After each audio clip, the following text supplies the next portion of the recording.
আচ্ছা, আপনাদেরকে কি এর আগের ক্লাসে অ্যাসাইনমেন্ট 2 এর সাবমিশন ডেডলাইন বলা হয়েছিল কোনো? আচ্ছা, আমার স্ক্রিন কি দেখা যাচ্ছে? জি ম্যাম, দেখা যাচ্ছে। ম্যাম, অ্যাসাইনমেন্ট রিলেটেড কিছু বলেন আর কি। আচ্ছা, ঠিক আছে।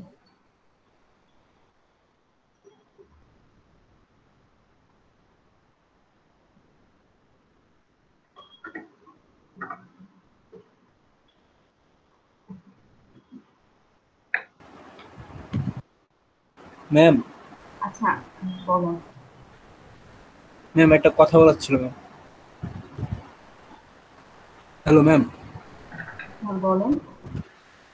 ম্যাম আমাদের কি আর কোনো এক্সট্রা সিট নেওয়া হবে? না, আপনাদের এক্সপ্রেস সিটি নেওয়া হবে না। আপনাদের 4টা থেকে 3টা কাউন্ট করা হবে। ম্যাম আর একটা এক্সট্রা নিলে ভালো হতো ম্যাম। এক্সট্রা নেওয়ার আসলে টাইম নাই, কারণ আপনাদের এক্সামের পরপরই গ্রেড সাবমিশনের টাইম, তার উপরে এর ভিতরে আপনাদের ফাইনাল উইক থাকবে। ম্যাম অ্যাকচুয়ালি ফার্স্টের দিকে কিন্তু 5টা নেওয়ারই কথা ছিল। ম্যাম আর একটা যদি নিতেন তাহলে খুবই ভালো হতো ম্যাম।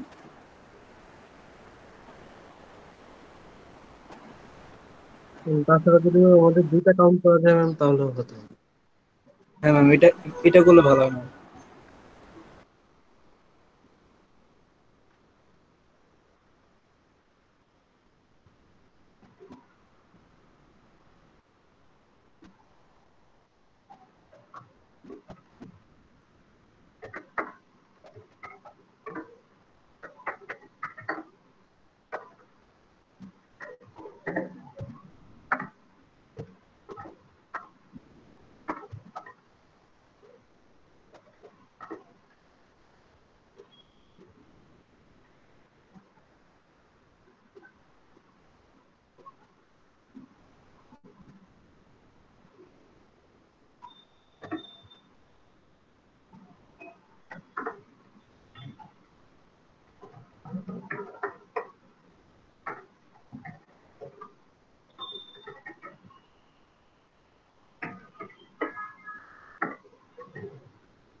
আচ্ছা, আমাদের হচ্ছে থেকে অ্যানাউন্সমেন্ট প্রথম হচ্ছে অ্যাসাইনমেন্ট 2 এর সাবমিশনটা। অ্যাসাইনমেন্ট 2 এর সাবমিশন ডেডলাইন হচ্ছে নেক্সট সানডে 11:55 PM, মানে রাত 11:55। এটা হচ্ছে আপনাদের সাবমিশন ডেডলাইন অ্যাসাইনমেন্ট 2 এর। আজকে আর অ্যাসাইনমেন্ট কোনো অ্যাড হবে না, এতদিন পর্যন্ত যা ছিল সেটাই আপনারা 13 তারিখে সাবমিট করবেন। এটা ছিল হচ্ছে আপনাদের প্রথম অ্যানাউন্সমেন্টটা। সেকেন্ড হচ্ছে আপনাদের ফাইনাল এক্সাম সিলেবাস নিয়ে একটু কথা বলতেছি। আপনাদের হচ্ছে বিসিতে চ্যাপ্টার 4 থাকবে। তো চ্যাপ্টার 4 এর টপিক গুলো হচ্ছে superposition, source transformation, Thevenin and maximum power transfer theorem আর নর্টন থিওরেম। এটা হচ্ছে আমাদের বিসিক চ্যাপ্টার। আর এসি চ্যাপ্টার ভিতর চ্যাপ্টার 9 এ Ohm's law, current divider rule আর ভোল্টেজ ডিভাইডার রুল, এটার উপরে ম্যাথ আছে। আর চ্যাপ্টার 10 এ হচ্ছে সুপারপজিশন, মেশ অ্যানালাইসিস আর সোর্স ট্রান্সফরমেশন। এটা হচ্ছে আমাদের ফাইনাল সিলেবাস। আপনাদের এক্সামে ডিসি থেকে দুটা কোশ্চেন থাকবে, মানে চ্যাপ্টার 4 থেকে আপনারা দুটা কোশ্চেন পাবেন, আর এসি থেকে তার মানে হচ্ছে চ্যাপ্টার 9 এবং চ্যাপ্টার 10 থেকে আপনাদের দুটা কোশ্চেন, তো টোটাল 4টা কোশ্চেন থাকবে। তো আসলে কোনো পোর্শনই বাদ দেওয়া যাবে না, আপনাদেরকে হচ্ছে ডিসিটাও সেম মানে সমান ইম্পর্টেন্স দিতে হবে, এট এ টাইম এসি থেকেও দিতে হবে। তো আপনাদের টোটাল 4টা কোশ্চেন থাকবে, ডিসি থেকে দুইটা আর এসি থেকে দুইটা। আচ্ছা, এসি থেকে মেইন যে প্রবলেমটা হবে সেটা হচ্ছে ক্যালকুলেশন। আমি আবারও বলতেছি এবং প্রতি ক্লাসে বলি, এসিতে দেখবেন যে ক্যালকুলেশনে আপনাদের বেশ ভালো একটা টাইম যাবে। তো আপনারা বাসায় যখন প্র্যাকটিস করবেন তখন ক্যালকুলেশনটাকে ভালো করে জোর দিবেন। ম্যাক্সিমাম দেখা যায় আমরা কনসেপ্টটা পারি, বাট ক্যালকুলেশনের কারণে আমরা শেষ করতে পারি না। তো এসিতে আবারও বলতেছি, আমরা হচ্ছে ক্যালকুলেশনে ফোকাস করব। এই জন্য আমরা যেটা করতে পারি, আগের বারে যে ফাইনালের কোশ্চেনটা আছে সেটা সলভ করব, আগের বারে যে ফাইনালের কোশ্চেন আছে ওটা সলভ করব। তো এটা হচ্ছে আমাদের ফাইনাল এক্সাম সিলেবাস ছিল। আমাদের একটা টপিক বাকি আছে, এটা হচ্ছে সোর্স ট্রান্সফরমেশন। তো আজকে সোর্স ট্রান্সফরমেশনের ম্যাথগুলো দেখব। ম্যাম আমার অ্যাসাইনমেন্টে একটা কোশ্চেন ছিল। হ্যাঁ বলো। ম্যাম চ্যাপ্টার 4 এর প্র্যাকটিস প্রবলেম 4.13 টা তো ডিপেন্ডেন্ট সোর্স আছে, আমরা কি ওটা করব? আমাদেরকে তো ডিপেন্ডেন্ট সোর্স দেখা। আচ্ছা, যদি ডিপেন্ডেন্ট সোর্স থাকে এবং আমি দিয়ে থাকি ওটা বাদ দিবেন, মানে ডিপেন্ডেন্ট সোর্স ছাড়া কোনো ম্যাথ আপনাদেরকে করা লাগবে। আচ্ছা ম্যাম, থ্যাংক ইউ।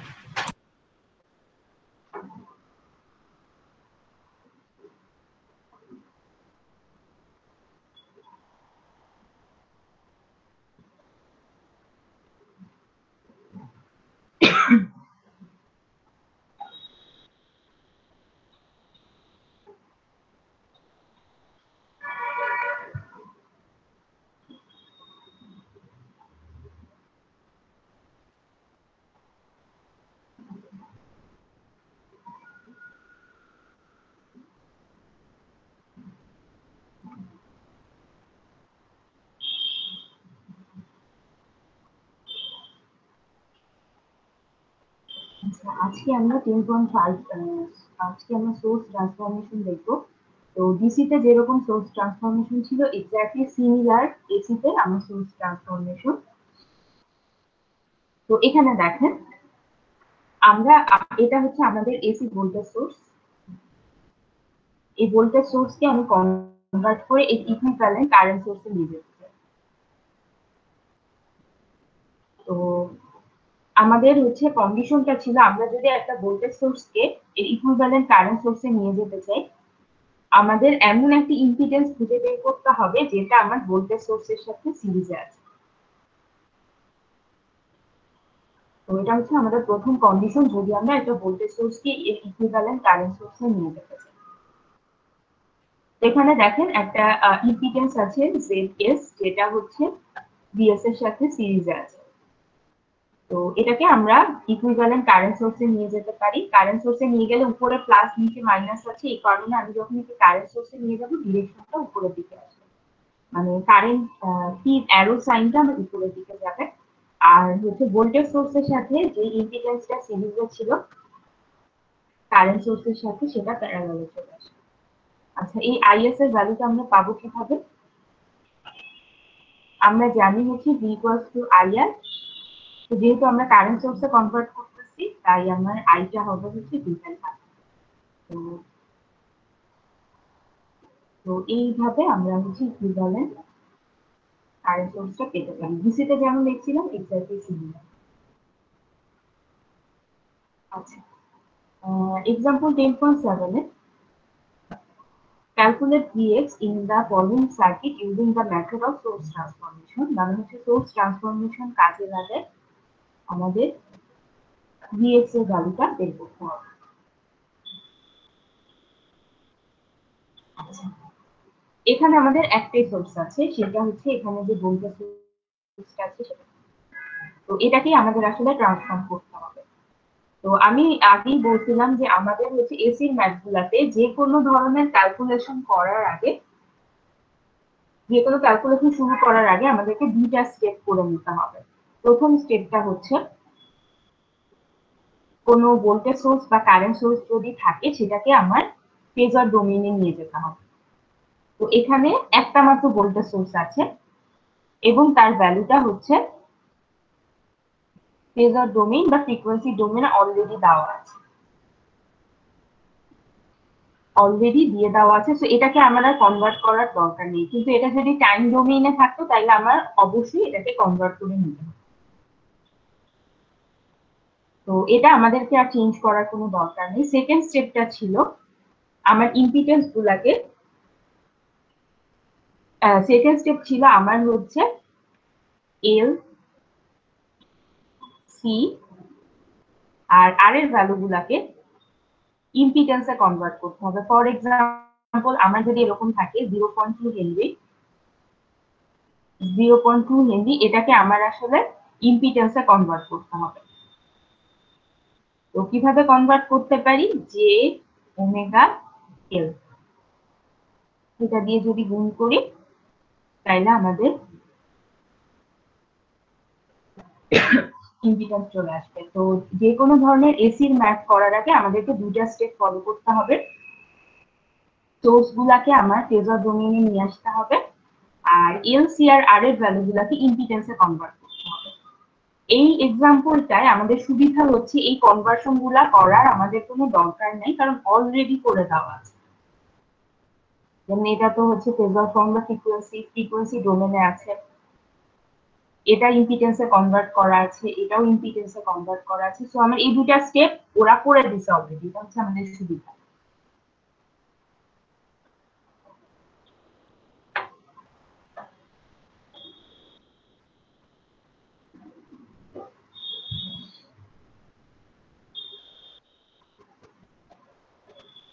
আচ্ছা, তো আমি চাচ্ছি এখানে যে সোর্সটা আছে তাকে হচ্ছে, যেহেতু ভোল্টেজ সোর্স আছে, আমি একে কনভার্ট করে ইকুইভ্যালেন্ট কারেন্ট সোর্সে নিয়ে যেতে চাচ্ছি।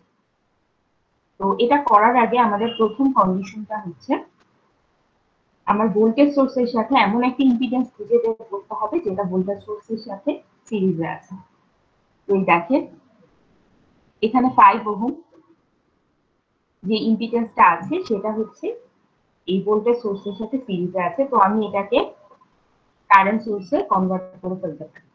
তো কারেন্ট সোর্সে যদি কনভার্ট করি তাহলে আমার সার্কিটটা দেখতে এরকম হয়।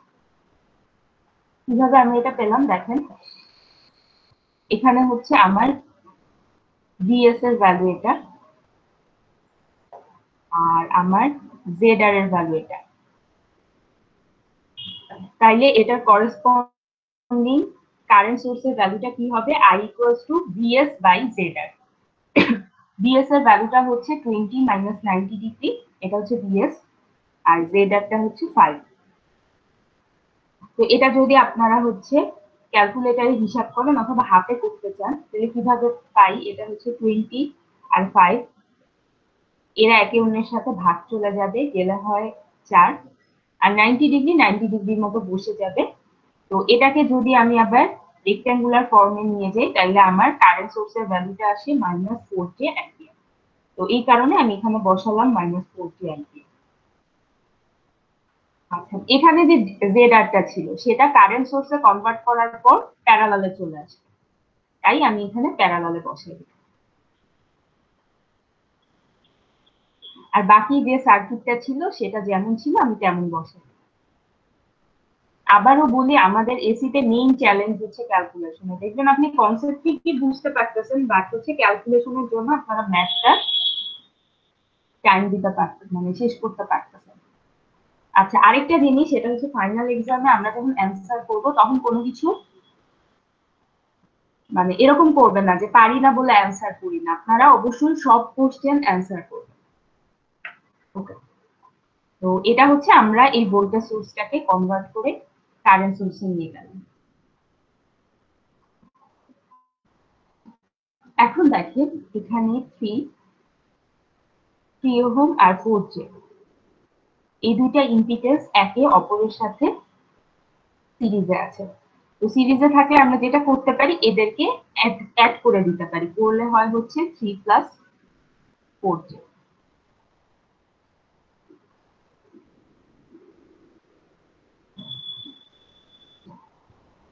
আচ্ছা, এদের ইকুইভ্যালেন্ট ইম্পিডেন্স 3+4j এটা এবং 5, মানে এই ভ্যালুটা আর এই ভ্যালুটা আবার একে অন্যের সাথে প্যারালালে আছে। তো এই টোটাল জিনিসটাকে আমরা ইকুইভ্যালেন্ট একটা ইম্পিডেন্স দিয়ে রিপ্লেস করতে পারি। কিভাবে? এই দেখেন, যেহেতু এটা আর এই ভ্যালুটা মানে 3+4j আর হচ্ছে 5 ওহম, এরা দুজন একে অন্যের সাথে প্যারালালে আছে, তো এই দুইটার ইকুইভ্যালেন্ট রেজিস্ট্যান্স হবে 5 × 3+4j, 5 + 3+4j। তো এইটা আসলে হচ্ছে 5 + 3+4j। তো এটাকে আসলে হিসাব করলে মানে ক্যালকুলেশন করলে এইটা আসে। তো এই হোল পোর্শনটুকুর বদলে আমি আনতে পারি হচ্ছে এই ভ্যালু।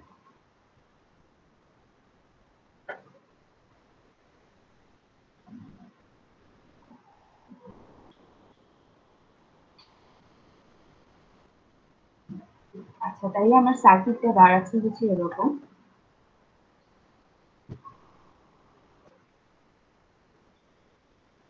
এখানে আসতেছে হচ্ছে -4j, এখানে আসতেছে হচ্ছে 2.5 প্লাস 1.25j,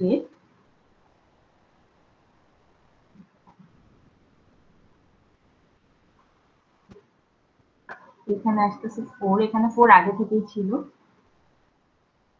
এখানে হচ্ছে -13j,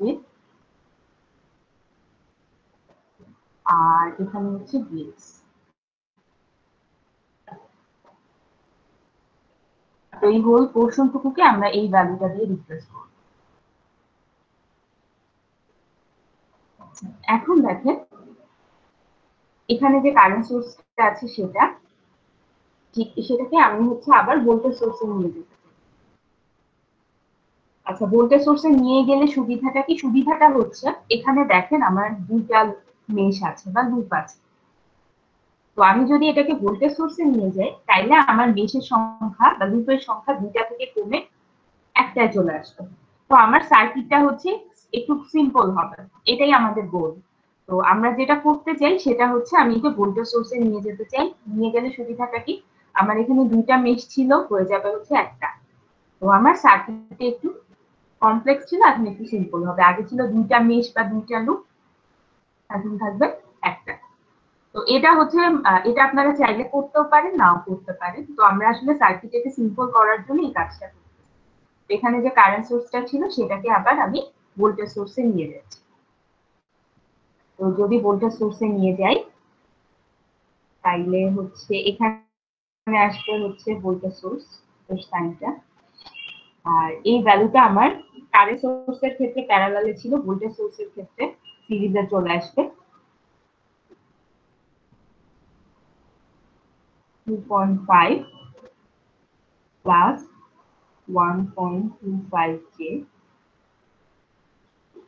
এখানে দেখেন, এখানে দুইটা আলাদা করে দেখাইছে, আপনারা চাইলে এই দুইটাকে একসাথেও বসাতে পারেন, কোনো সমস্যা নেই, ওরা আলাদা করে দেখাইছে। তো এটা এখানে চলে আসলে এই পোর্শনটুকু এটার মধ্যে থাকবে, এখানে বসা দিব, আর এই ভ্যালুটা এখানে বসে দেব।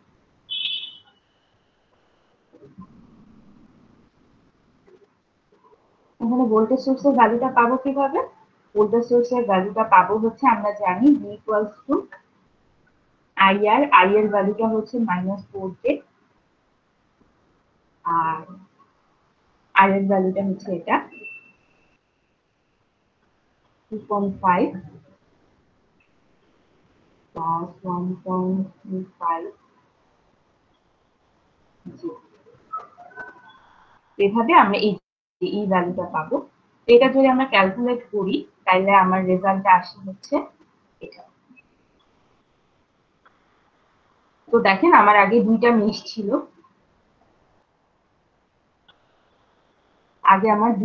ছিল, এখন আমি একে কনভার্ট করে একটা মেশ বা একটা লুপে নিয়েছি।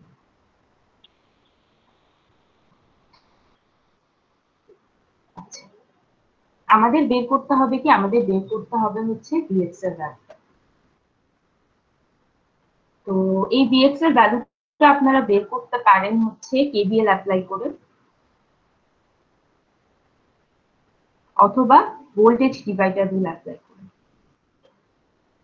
কেন ভোল্টেজ ডিভাইডার রুল অ্যাপ্লাই করতে পারবো? কারণ হচ্ছে আমাদের যদি ইম্পিডেন্সের ভ্যালুগুলা সিরিজে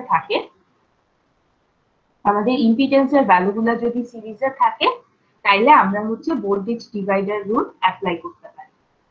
তো আইদার আমরা হচ্ছে কেভিএল অ্যাপ্লাই করতে পারি অথবা ভোল্টেজ ডিভাইডার রুল অ্যাপ্লাই করতে পারি। এখানে হচ্ছে ভোল্টেজ ডিভাইডার রুল অ্যাপ্লাই করা। তো আমরা ভিএক্স এর ভ্যালুটা বের করতে চাই। তো ভিএক্স এর সাথে আমার যে ইম্পিডেন্সটা আছে সেটা হচ্ছে 10 ওহম, তাই 10 ওহম উপরে আসবে আর নিচে আসবে যতগুলা ইম্পিডেন্স সিরিজে আছে তাদের সবগুলার সাম, যে 2.5 plus 1.25 J plus 4 minus 13 J plus 10। তো এই সবগুলা যতগুলা ইম্পিডেন্স সিরিজে আছে তাদের সবগুলার সাম ইনটু আমার টোটাল ভোল্টেজটা কত, টোটাল ভোল্টেজটা হচ্ছে এটা গুণ হিসেবে চলে আসবে। তো এটা হচ্ছে আপনারা ক্যালকুলেট করবেন, এটার জন্য আপনারা ক্যালকুলেটর ইউজ করতে পারেন অথবা অনলাইনে যে হচ্ছে কমপ্লেক্স নাম্বার ক্যালকুলেটর আছে ওটা দিয়ে আপনারা যদি সলভ করেন তাইলে আপনাদের ভ্যালুটা আসবে এরকম। তো ক্যালকুলেশনটা আমি আর দেখাচ্ছি না। তো এটা যদি আমরা হিসাব করি তাহলে আমাদের ভ্যালুটা আসবে এরকম। তো দেখেন যে এখানে যে ম্যাথটা আছে সেটা হচ্ছে আমাদের ডিসির ম্যাথের মধ্যে, খালি পার্থক্যটা হচ্ছে ক্যালকুলেশন। তো এক্স্যাক্টলি সিমিলার একটা ম্যাথ হচ্ছে প্র্যাকটিস প্রবলেম 10.7। এখানে আমাদেরকে আই নট এর ভ্যালুটা বের করতে হবে। তো আমরা যেটা করতে পারি সেটা হচ্ছে এই দুটাকে অ্যাড করতে পারি। প্রথমে এই দুটাকে অ্যাড করব, এই দুটাকে অ্যাড করার পর এটাকে ভোল্টেজ সোর্সে কনভার্ট করব। দেন আমরা কারেন্ট ডিভাইডার রুল যদি অ্যাপ্লাই করি তাইলেই আসলে আমরা এই ম্যাথটা আমরা সামনের দিকে আগাতে পারবো। প্রথমে এই দুটো অ্যাড করব, করে ভোল্টেজ সোর্সে কনভার্ট করব। কনভার্ট করার পর আমরা যদি কারেন্ট ডিভাইডার রুল অ্যাপ্লাই করি তাইলে আসলে এই ম্যাথটা আই নটটা বের করতে পারবো। তো আপনারা বাসায় সবাই এই ম্যাথটা নিজেরা সলভ। আচ্ছা, তো এটাই ছিল আমাদের মোটামুটি সিলেবাস। তো আপনারা বাসায় এক্সারসাইজের এই ম্যাথগুলো একটু দেখবেন।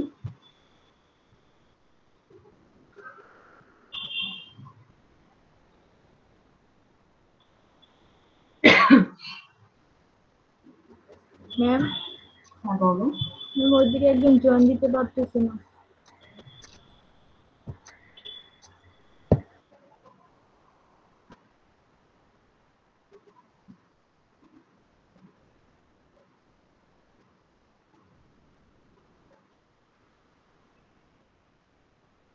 আচ্ছা, আপনারা মেশ অ্যানালাইসিসে এটা হচ্ছে পেজ নাম্বার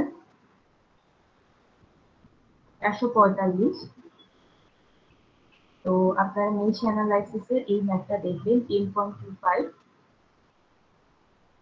10.26, 10.27, 10.28,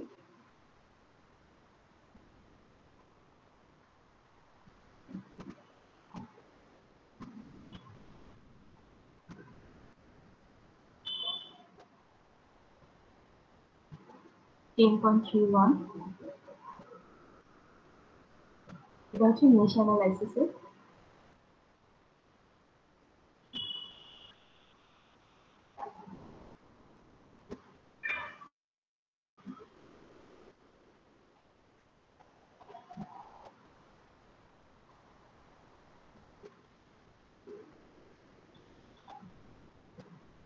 সুপারপজিশন থেকে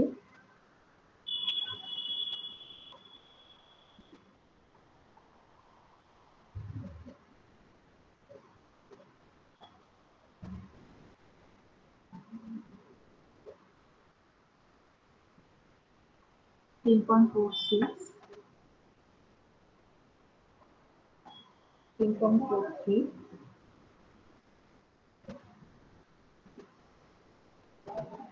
10.44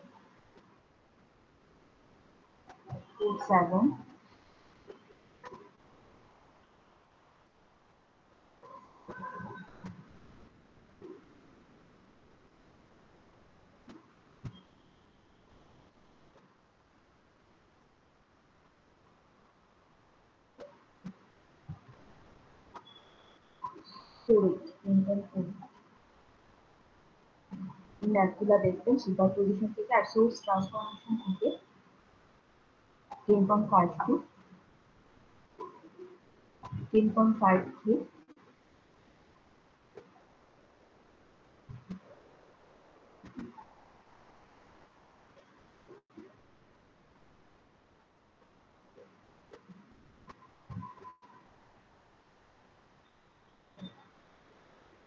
এই ম্যাথগুলো আপনারা সবাই বাসায় হচ্ছে প্র্যাকটিস করবেন। আর হচ্ছে আগের বারের যে ফাইনালের কোশ্চেনটা আছে সেটা অবশ্যই সবাই হচ্ছে বাসায় সলভ করবেন, বাসায় সলভ করবেন। আর আমি হচ্ছে এক্সামের আগে দিয়ে একটা কাউন্সিলিং আওয়ার দেওয়ার প্ল্যান করবো 16 তারিখে না, খুব সম্ভবত 14 বা 15 তারিখে। 14 বা 15 তারিখে আমি আপনাদেরকে একটা কাউন্সিলিং আওয়ার দেবো। তো কারো যদি কোনো হচ্ছে এক্সাম রিলেটেড কোনো কোয়েরি থাকে ওই দিন আমাকে বলতে পারেন, সেটা আইদার 14 তারিখে হবে অথবা 15 তারিখে হবে। তো আমি ইএলএমএস এ জানাই দিব।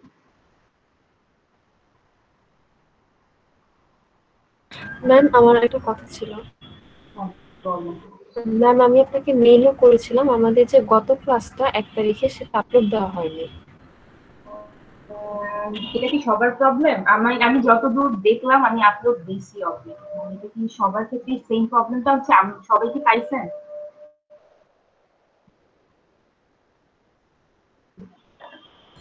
জি ম্যাম। আমি কিন্তু আপলোড দিয়ে দিছি, আপনি আরেকবার একটু চেক করুন। ম্যাম আমার এখানে লাস্ট 30 তারিখেরটা দেখাচ্ছে। যদি আবার একটু